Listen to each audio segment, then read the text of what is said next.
मत प्रेम करो इसे काया से, एक दिन तो दगा दे जाए।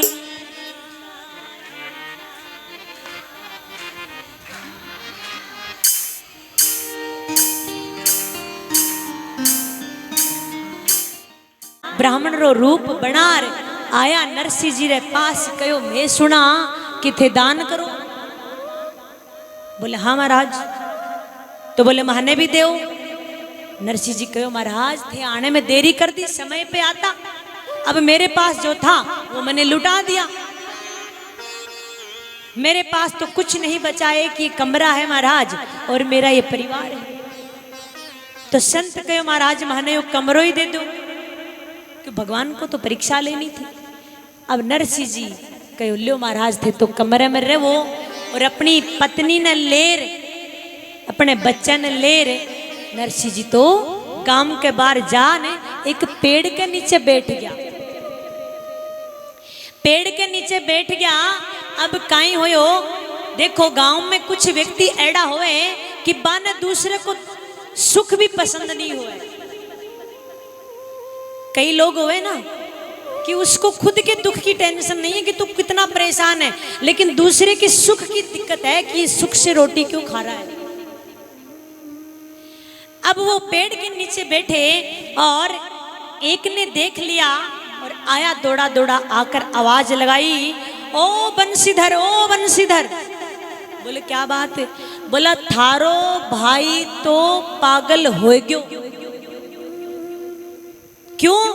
अरे बोले उसने अपना सब कुछ लुटा दिया और अपने टावरा ने ले नहीं, वो तो गांव के बाहर एक पेड़ के नीचे बैठे। अब बंशीधर तू न्यू बता, तू तो गांव में जाने वाला व्यक्ति है, थारी तो सारी जगह पहचान है, सब तेरे को जानते हैं। अब न्यू बता तेरी हंसी होवेगी कि नहीं होवेगी? बोलो कि यहाँ कि थारा भाई ने और थारा भाई रा बच्चा एक पेड़ रे नीचे बैठा है, वो तो बावड़ो हो गयो, पागल हो गयो। बोले बात तो ठीक है। अब बंशीधर जी जाते हैं और जाकर लेकर आते अपने घर और लाकर कहते बंशीधर, कहते कि नरसिंह अठे रे और तू अठे भजन कर, माला कर, थाने कोई परेशान नहीं करे, क्योंकि महाराज भाई तो भाई हो गए। भाई से प्यारी इस जगत में कोई चीज नहीं होती है, भाई भाई होता है। भाई तो कह दियो कि अठर रहे थाने कोई परेशानी नहीं, कोई चिंता ले नहीं, लेकिन घर में भोजाई तो एड़ी द्रुत गोरी 2-4 दिन तो महाराज भोजन टाइम पे दियो और चौथे दिन कहो क्यों भजन तो मुख सु करो, राम को नाम मुख सु लिया जावे, काम करो। अरे फोकट में भोजन नहीं मिले, जाओ घोड़ा रहता ही घास लेना हो, हाथासु का ही काम करो थे। अब नरसिंह जी बेचारा सुबह जावे रस्सी लेन और घासरी पोटली रोज लेन आवे। और नरसिंह जी की पत्नी इतनी भोली, इतनी भोली, इतनी सरल स्वभाव की, घर को सारो काम करे। और जेठानी एड़ी कि देवरानी अगर झाड़ू निकाल दे तो जेठानी कचरो फैला दे, वल्ले बेचारी कुछ नहीं बोले, फिर सु झाड़ू निकाल दे, कोई नहीं। अब भोजन बनाओ, सब्जी बनाओ, सब्जी में मिर्चा ठोक दे वल्ले, पर फिर भी कुछ नहीं बोले, कोई नहीं, थारी मर्जी। इतनी शांत स्वभाव। अब महाराज रोज नरसिंह जी का काम कि वो घास लेकर आते। एक दिन क्या हुआ, वो ही शिवरात्रि आ जाती है और शिवरात्रि आती है तो क्या होता है, वो इस संत आए हुए भजन करने के लिए चहल पहल हो रही मंदिर के चारों ओर, मंदिर की सजावट हो रही, संत आ रहे जा रहे, भगत आ रहे जा रहे। अब जो ही घासरी पोटली लेन आया सुबह, नरसिंह जी तो देखे मंदिर में चहल पहल, नरसिंह जी वो रुक्यो नहीं गयो और घासरी पोटली पटकी और मंदिर में, क्योंकि संतों को और क्या चाहिए, भजनानंदी जो होते हैं उनको क्या चाहिए, जो प्रेमी जो होते हैं भगवान के, जो रसिक होते हैं उनको क्या चाहिए, उनको तो यही चाहिए। अब महाराज भजन करते करते रात्रि के 12 बज गए। 12 बज गए। 12 बजे जो ही आरती हुई, आरती लेन नरसिंह जी वो घासरी पोटली लेने घर आया तो भाभी गुस्से में भोजाई कहो क्यों 12 बजे आओ अठे मैं थारे बाप री नौकर हूं हैं, मैं थाने रात ने 12 बजे भोजन खिलाऊं क्यों। दूर से रोटी फेंक दी और नरसिंह जी हाथ में रोटी ले ली।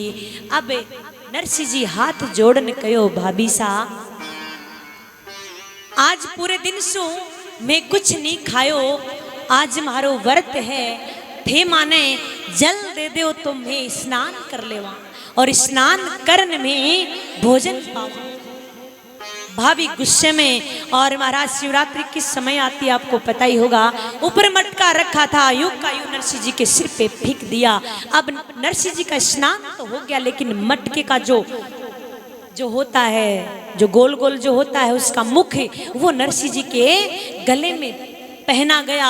अब नरसिंह जी कुछ नहीं बोले, ऊपर भी नहीं देखे और नरसिंह जी मन ही मन में दुखी हो गए कि मैंने सब कुछ छोड़ दिया, सब कुछ त्याग दिया, सब कुछ लुटा दिया। भगवान अभी यही दिन देखने को मिले थे क्या, अब यही रहा था।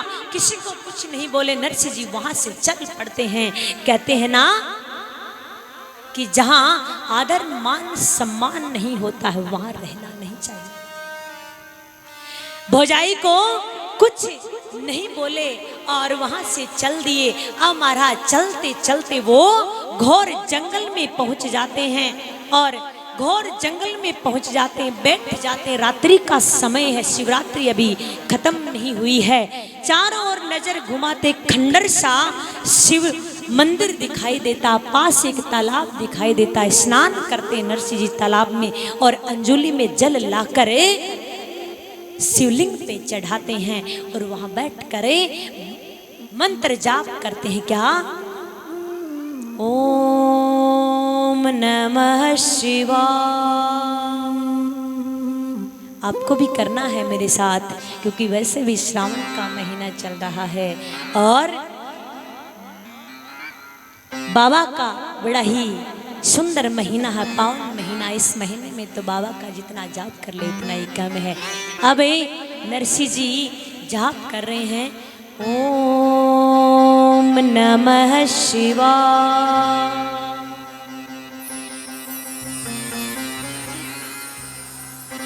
ओम नमः शिवाय।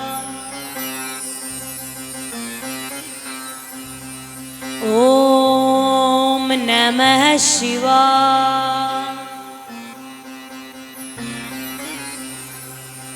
ओम नमः शिवाय। ओम नमः शिवाय। अब क्या होता है, बैठकर मंत्र का जाप करने लग गए। बड़े प्रेम से भोले बाबा को वो मना रहे हैं। आइए हम भी बाबा को मनाते हैं बड़े भाव से। हो मैं तो शिव ही शिव को ध्याऊं, जल से स्नान कराऊं। हो मैं तो शिव ही शिव को ध्याऊं, जल से स्नान कराऊं। हो मैं तो शिव ही शिव को ध्याऊं, जल से स्नान कराऊं। हो मैं तो चावल चंदन चढ़ाऊं और आक धतूरा लाऊं।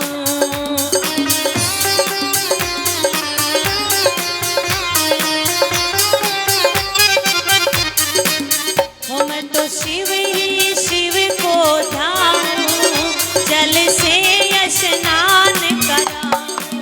हो मैं तो शिव ही शिव को ध्याऊं, जल से स्नान कराऊं। सभी भाव से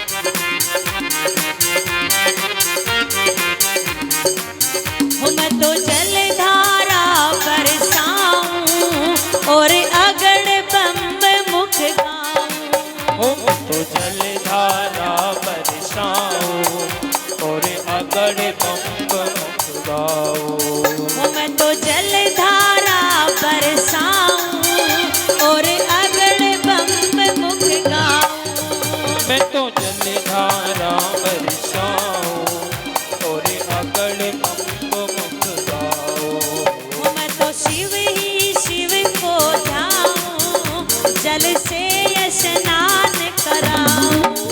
मैं तो शिव ही शिव को नाऊं, जल से स्नान कराऊं।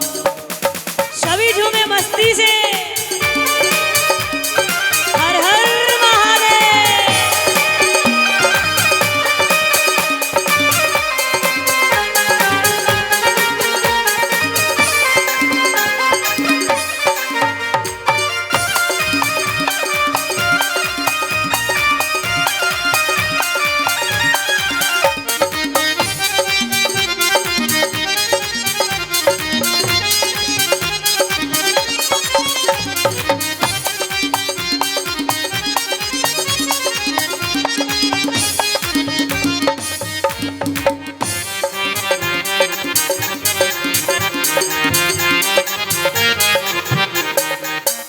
तब प्रश्न भये शिव राजा, वर मांगो सारू राजा।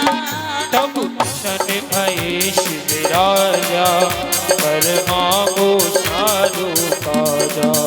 तब प्रश्न भये शिव राजा, वर मांगो सारू काजा। तब प्रसन्न भये शिव राजा, वर मांगो सारू काजा। ओ मैं तो शिव ही शिव को ध्याऊं, जल से स्नान कराऊं। ओ मैं तो शिव ही शिव को नाऊं, जल से स्नान कराऊं। मस्ती से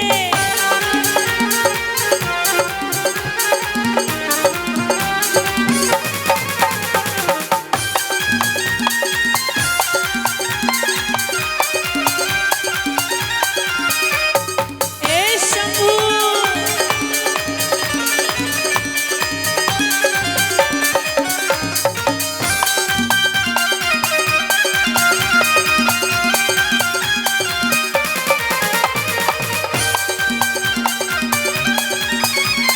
हरि बोल।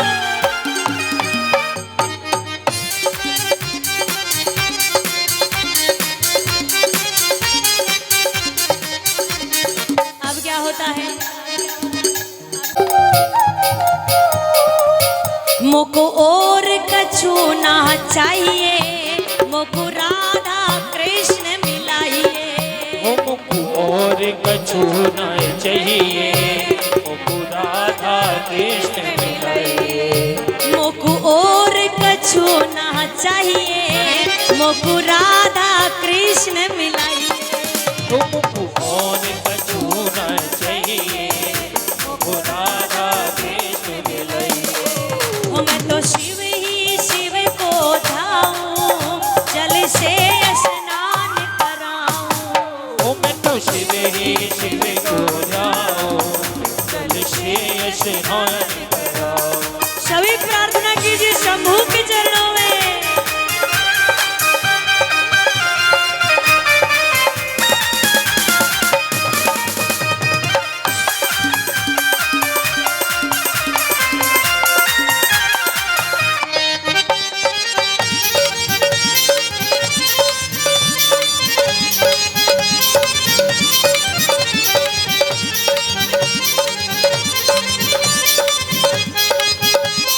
हे हरि।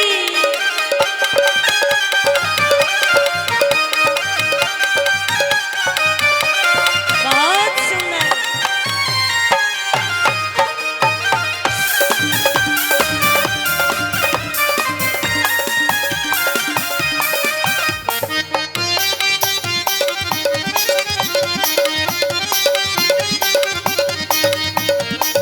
जब कहा नरसिंह जी ने कहा और कुछ नहीं चाहिए, आप तो राधा कृष्ण से मिला दो, तो बाबा क्या कहते हैं?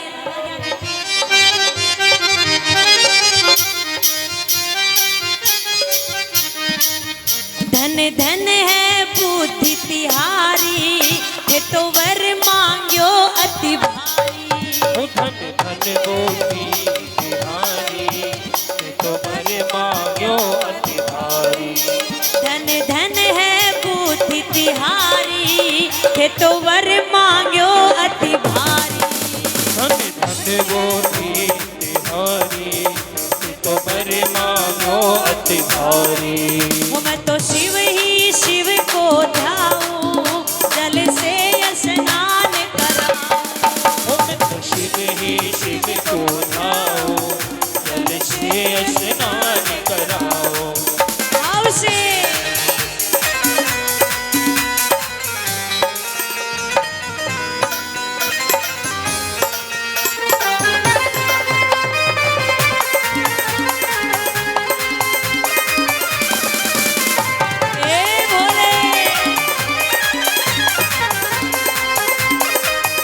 बाबा कहने लगे कि आपकी बुद्धि जो है ऐसी बुद्धि हर को आनी चाहिए। क्या कहते हैं?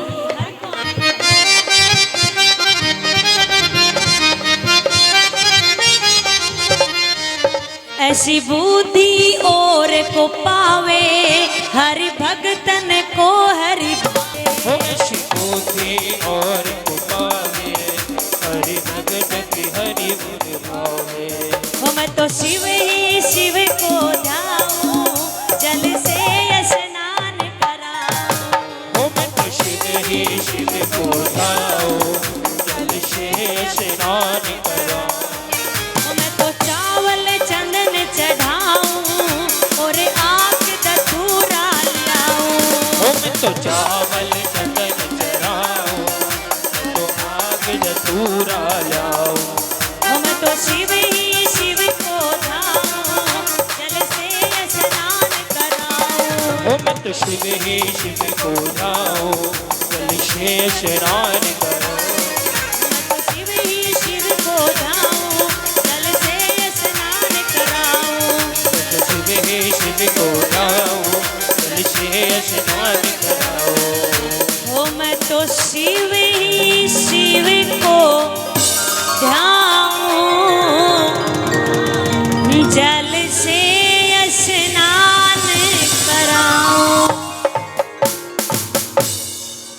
बोलिए उमापति महादेव की। अब महाराज जब ये विनती कर रहे नरसिंह जी बाबा के चरणों में, तो बाबा का सिंहासन डोलने लग गया, कैलाश नगरी डोलने लग गई। माँ पार्वती पूछ रही है महाराज जी क्या हो रहा है?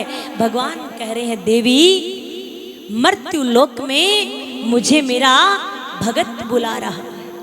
भोले बाबा आते हैं और आकर कहते हैं कि बोली क्या चाहिए, क्या मांगना चाहते हो? तो नरसिंह जी ने कहा मोकू और कछु ना चाहिए, मुझे राधा कृष्ण मिलाइए। मोकू और कछु ना चाहिए, मोकू राधा कृष्ण मिलाइए। कहा वैसे तो कोई मांगने की मुझे जरूरत नहीं है, मेरी कोई इच्छा नहीं है, लेकिन तुम अगर देना ही चाहते हो तो मेरे को और कुछ नहीं चाहिए, मेरे को राधा कृष्ण के दर्शन करवा दो। और वो भी ऐसे नहीं, रास करते हुए, क्योंकि नरसिंह जी ने रास के दर्शन कर रखे थे। कहा रास करते हुए? हाँ। भोले बाबा ने कहा महाराज ये तो पूछना पड़ेगा, अनुमति लेनी पड़ेगी। बोला आप कुछ भी करिए। बोला अनुमति नहीं, रास के दर्शन करने के लिए स्त्री बनना पड़ेगा। एक दिन बोला मेरे साथ भी ऐसा ही हुआ था। कैसे? बोला एक दिन पार्वती जी रास के दर्शन करने के लिए जा रही थी, इतनी सुंदर सज रही। अब भोले बाबा ने कहा देवी इतनी सुंदर सज धज कर कहाँ जा रही हो? बोले कैसे? बोले आज तक आपने मेरे लिए इतनी सुंदर सजावट नहीं करी, आपने शादी में भी इतनी सुंदर सजी धजी नहीं, आज कहाँ जा रही हो? बोले रास लीला देखने। बोले अच्छा। बोला बोले मैं भी चलूँ। बोला आप चलोगे तो महाराज वहां पे पुरुषों का जाना वर्जित है, पुरुष नहीं जा सकते, आप चलोगे तो आपको स्त्री बनना पड़ेगा।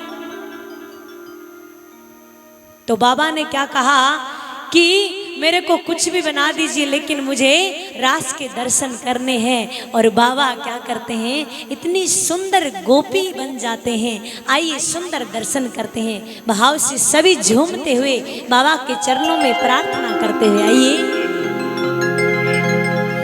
बोली शंकर भगवान की जय हो। और एक दिन भोले भंडारी बनकर ब्रज की नारी वृंदावन आ गए हैं, रास में आ गए हैं।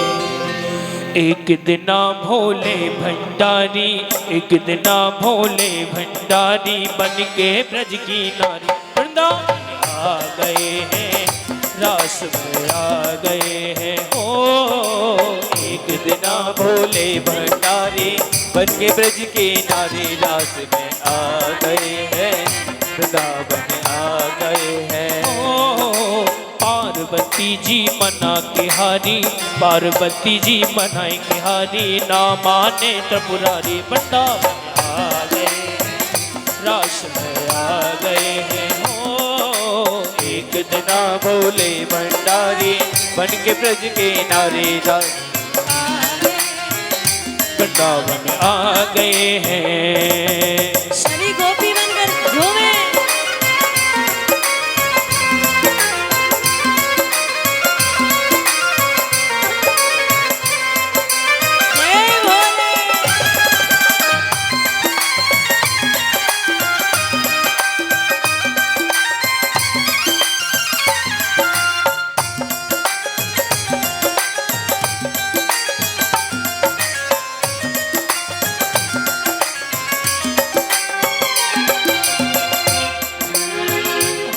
हो पार्वती से बोले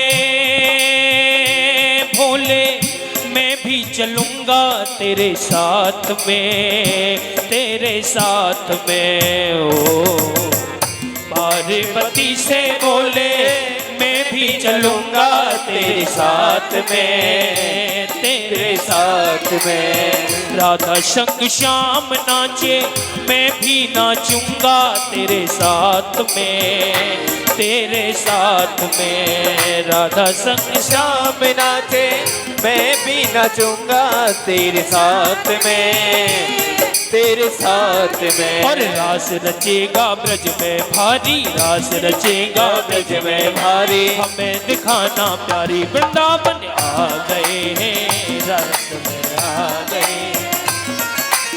एक दिना भोले भंडारी बन के ब्रज की नारी रास में आ गए हैं, रास में आ गए हैं।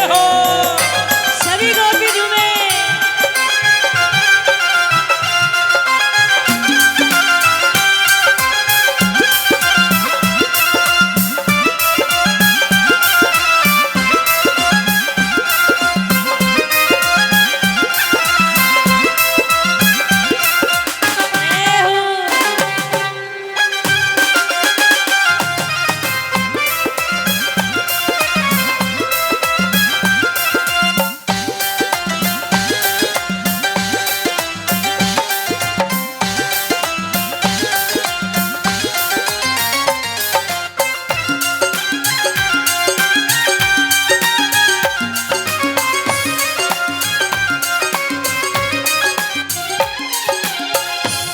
मेरे भोले स्वामी कैसे ले जाऊं तुम्हें साथ में महाराष्ट्र में। मेरे भोले स्वामी कैसे ले जाऊं तुम्हें रास में, तुम्हें रास में। मोहन के शिवा वहाँ कोई पुरुष न जावे महाराष्ट्र में, कोई साथ में। हंसी करेंगी ब्रज की नारी, हंसी करेंगी ब्रज की नारी। मान लो बात हमारी वृंदावन आ गए हैं, रास में आ गए। एक दिना भोले भंडारी बन के ब्रज की नारी रास में आ गए, वृंदावन आ गए हैं।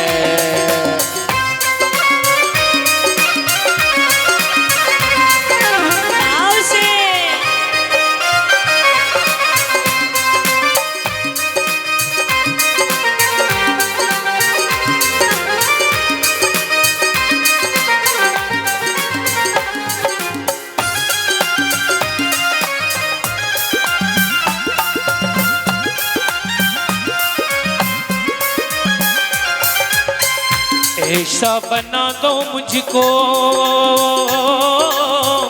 जाने न पाए इस राज को, इस राज को। ऐसा बना दो मुझको जान न पाए कोई राज को, कोई राज को। मैं हूँ सहेली तेरी ऐसा बताना ब्रजराज को, ब्रज नारी राज में आ गई है, रावण आ गए हैं। पार्वती जी मना किहानी, पार्वती जी मना किहानी, ना माने तो मुरारी वृंदावन आ गए हैं, राज में आ गए हैं, वृंदावन आ गए हैं, राज में आ गए हैं, वृंदावन आ गए हैं, राज में आ गए हैं, वृंदावन आ गए हैं, राज में आ गए, वृंदावन आ गए हैं, रास में आ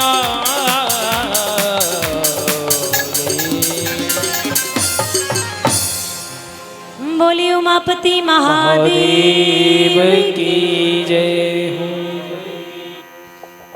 महाराज बड़ा सुंदर स्वरूप बनाकर भोले बाबा भी रास में गए कि मेरे को कोई पहचान नहीं पाए, लेकिन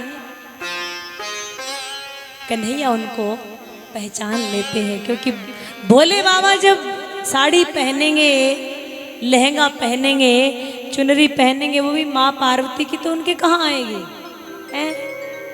वैसे ही नीचे से पैर दिख रहे, वो भस्म लगी हुई और जूड़े पे वो नाग लिपटे हुए, और वो छुपने की कोशिश कर रहे थे। कन्हैया ने सोचा आज ये नई गोपी कौन आई है, इतनी तगड़ी, वृंदावन में तो ये थी नहीं, पहली बार देखा, इतनी ताजी मोटी कहाँ से आई है, चलो मैं देखूं मिलूं तो सही। माँ पार्वती ने कहा था मुंह मत खोल लेना, पहले बता रही हूँ, साथ चलो ठीक है, लेकिन घूंघट मत उठाना। अबे बाबा बार बार छुपने की कोशिश कर रहे हैं। अब कन्हैया कह रही नई गोपी कौन आई, थोड़ा देखो तो सही। अब वो जैसे ही छुपने की कोशिश कर रहे, नीचे से नागराज निकल के जा रहे हैं। अब कितना ही छुपाओ, लेकिन वही बात चोरी दिख ही जाती है। तो बाबा ने कहा वहां पे जाने के लिए स्त्री बनना पड़ता, मैं भी, मेरे साथ भी ऐसा हुआ है। नरसिंह जी ने कहा कोई दिक्कत नहीं, मैं सब कुछ करने के लिए तैयार हूं, लेकिन आप दर्शन करवाइए। बोला अनुमति लेनी पड़ेगी। बाबा जाते हैं कन्हैया के पास और कहते हैं कि मैं थारी रास को दर्शन करना चाहवा। कन्हैया ने कहा ठीक है, इधर बोलकर आ जाते हैं, और इधर कन्हैया रास की तैयारी करने में लग जाते हैं। और भोले बाबा आते हैं नरसिंह जी के पास, वहां जाने की तैयारी में लग जाते हैं। तो क्या करते हैं, नरसिंह जी को भोले बाबा बोलते हैं लो मेरी थोड़ी त्रिशूल पकड़ना। जैसे ही त्रिशूल पकड़ी और महाराज वो तो तुरंत पहुंच गए वृंदावन। और वृंदावन में देखा कन्हैया ने कि भोले बाबा आ गए हैं, और उन्होंने अब रास लीला आरंभ कर दी। देखिए सुंदर रास का दर्शन करेंगे, क्योंकि रास के दर्शन करना, रास में शामिल होना भी हर किसी के बस की बात नहीं है। आप अपने आप को गोपियां समझे, आप अपने आप को वृंदावन वासी समझे, क्योंकि 4-5 दिन तो ये भी एक छोटा वृंदावन बना हुआ है। और सभी झूमे, झूमने में कोई कसर नहीं छोड़े, शर्माए नहीं कि हम झूमेंगे तो पता नहीं कौन क्या कहेगा। आइए रास में सभी झूमते हुए बड़े भाव से बोलिए रास बिहारी भगवान की जय हो। आज श्री धाम वृंदावन में बहुत ही सुंदर महारास हो रहा है। आप सभी भी मस्ती में झूमते हुए महारास का आनंद लेंगे। और गोकुल में देखो, वृंदावन में देखो रे, मुरली बाजे रे, श्याम संग राधा नाचे रे। और गोकुल में देखो, वृंदावन में देखो, हाँ गोकुल में देखो, वृंदावन में देखो, हाँ मुरली बाजे रे, श्याम संग राधा नाचे रे, श्याम संग राधा नाचे रे, आहा श्याम संग राधा नाचे रे। हाँ हाँ गोकुल में देखो, वृंदावन में देखो, गोकुल में देखो, वृंदावन में देखो रे, मुरली बाजे रे, श्याम संगे राधा नाचे रे, हो श्याम संगे राधा नाचे रे। सभी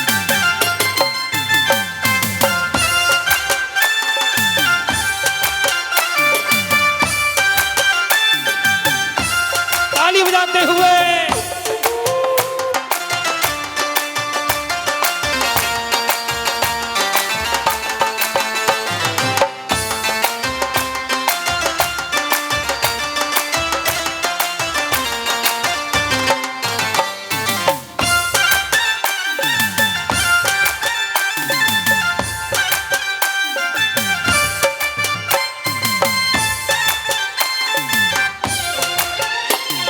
वो छम छम नाचे राधा रानी, सुन के मीठी मुरलिया।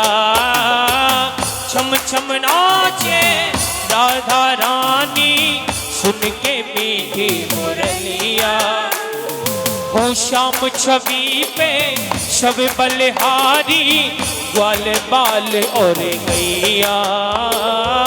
श्याम छवि पे शब बलिहारी, ग्वाल बाल और गैया। हाँ हाँ सरर सरर चाले रे मधुरपुर भैया। या रे मेघा गाजे रे, श्याम संग राधा नाचे रे। हाँ श्याम संग राधा नाचे, हाय हाय कान्हा के संग राधा नाचे रे। जय हो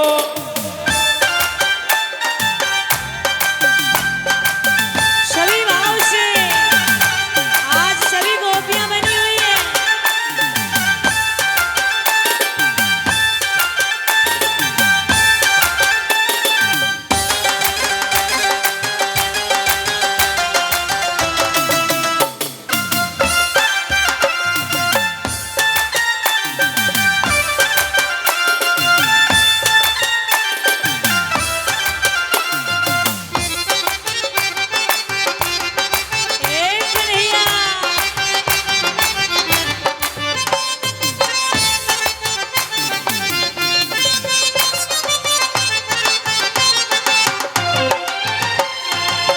बंशी बट पर यमुना के तट पर, कान्हा रास रचाए। बंशी बट पर यमुना के तट पर, कान्हा रास रचाए। गोपी बनकर शंकर आए, गोपेश्वर कहलाए। गोपी बनकर शंकर आए, गोपेश्वर कहलाए।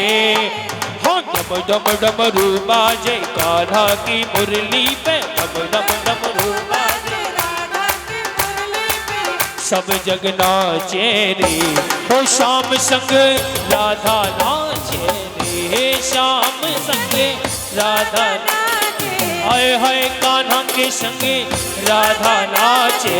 ये हो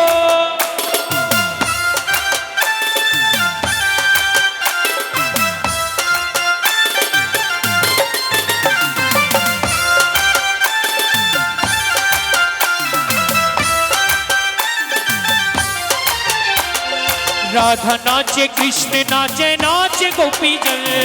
राधा नाचे कृष्ण नाचे, नाचे गोपी जन। और मन मेरो बन गयो सखीरी पावन वृंदावन। हाँ मन मेरो बन गयो सखीरी पावन वृंदावन। हाँ हाँ रास रचो है, रास रचो है, जमुना किनारे कान्हा रास रचो है।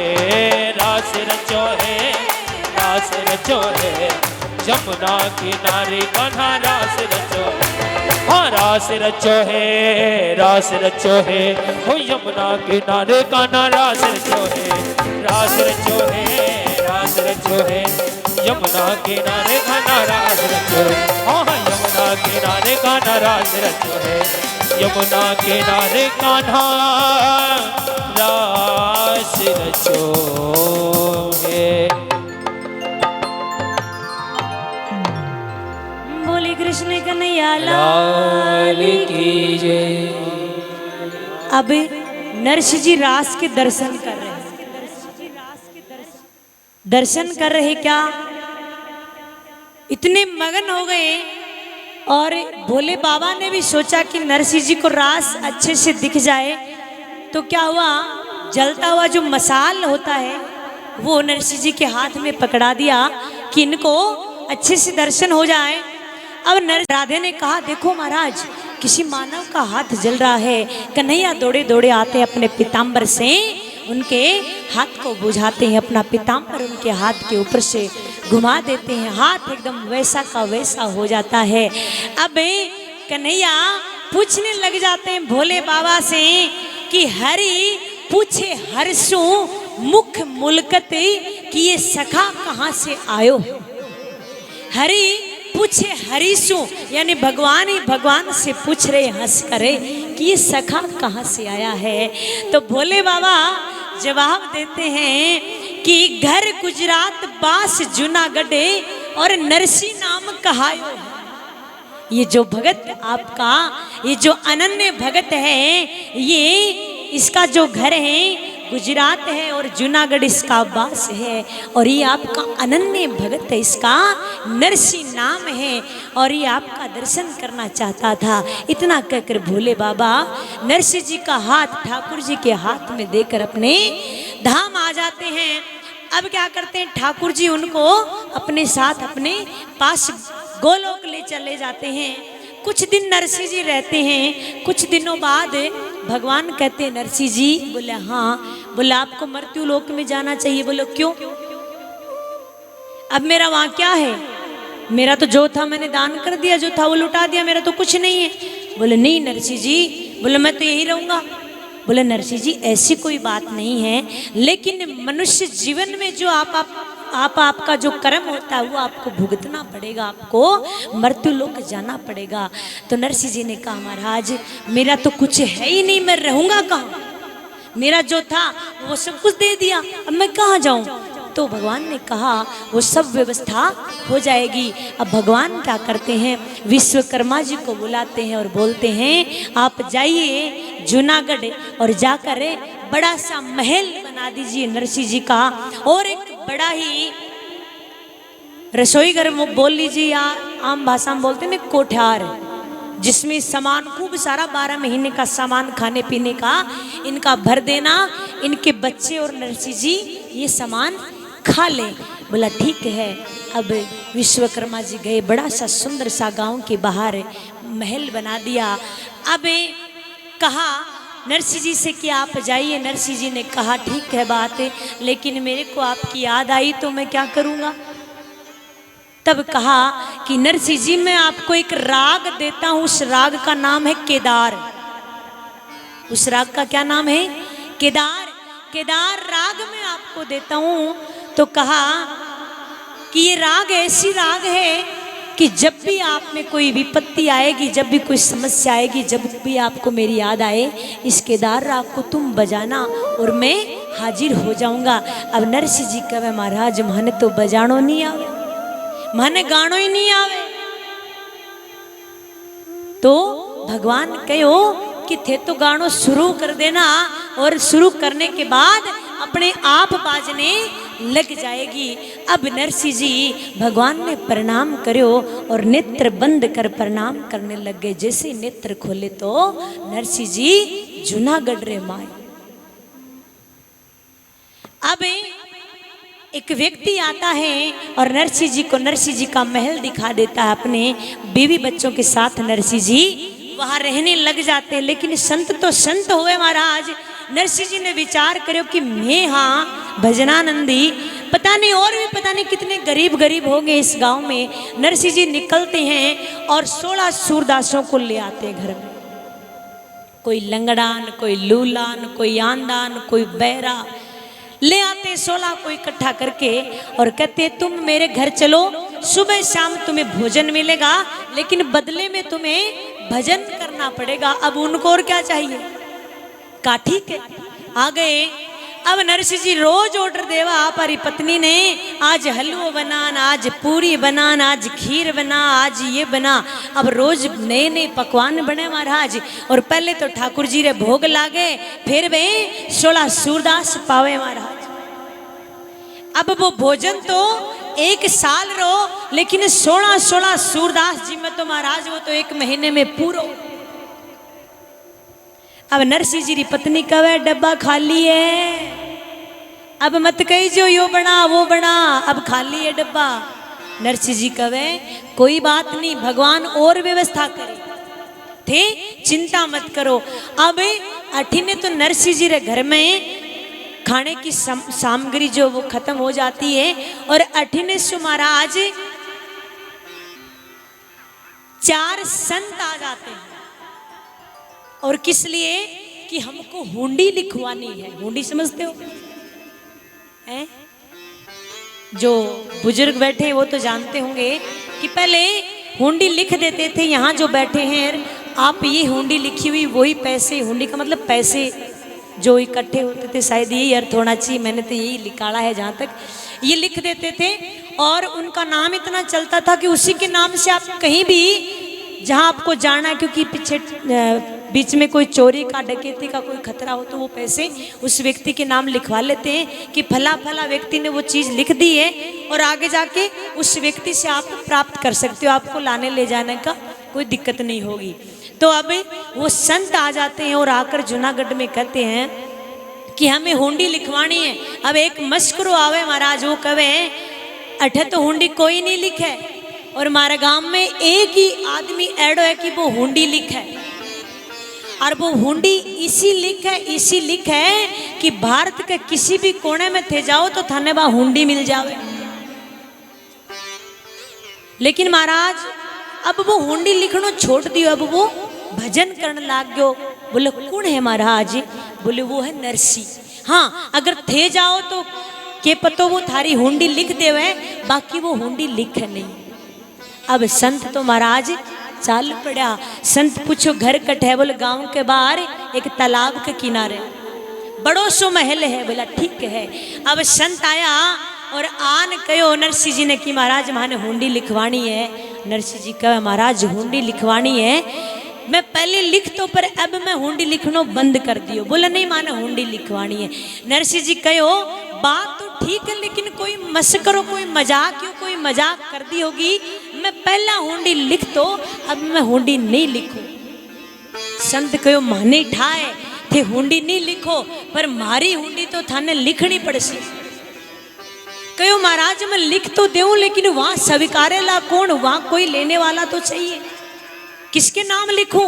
बोला माने नहीं पतो, मारी हुंडी तो थाने लिखनी पड़सी, और रोकड़ रुपया 700 साथ लेना आया, हमारी हुंडी लिखनी पड़सी। अब बार बार जिद्दी चल रही। अब अठी न महाराज वे 16 सूरदास बैठा। मल्लुक दास जी कवे नरसिंह जी लिख दो, डब्बा खाली है, खान रही सामग्री नहीं है, लिख दो। अब नरसिंह जी भी मन में विचार करे कि हाँ शायद हो सकता भगवान ने भेजा हो इसको, लिख देता हूँ। कहते हैं लाओ चलो लिख देता हूँ। अब वो संत 700 रुपए देते, नरसिंह जी को बोलते हैं कि गिन लो। नरसिंह जी कहे ठीक है, आपने दे दिया तो गिनेड़ा। ये नरसिंह जी मन में विचार करे गिने तो वो जी ने वापिस देना, माने वापिस देना ही नहीं है। भाई गिनता तो वही जिनको वापिस देना है, माने तो देना ही नहीं है। नहीं बोला गिन लो, बोला हाँ थे दे दिया, मैं गिन लिया, ठीक है।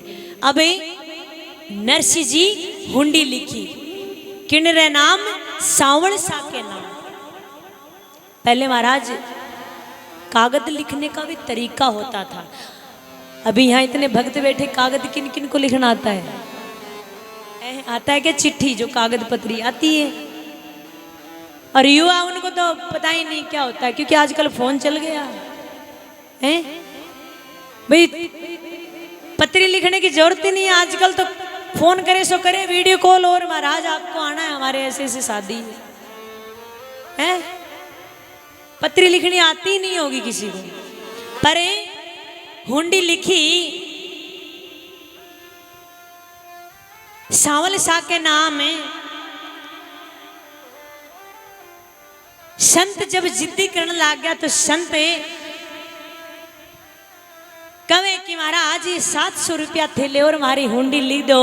तो संत कहे मेहता ताई सुनो नरसिंह जी बात, और मेरे पल्ले रोकड़ 700 रुपया गिन लो तुम्हें, सो हाथ नगर द्वारे का हुंडी लिख दो, ले लो अपने हाथ, देर मत लाओ माने जानो है प्रभात।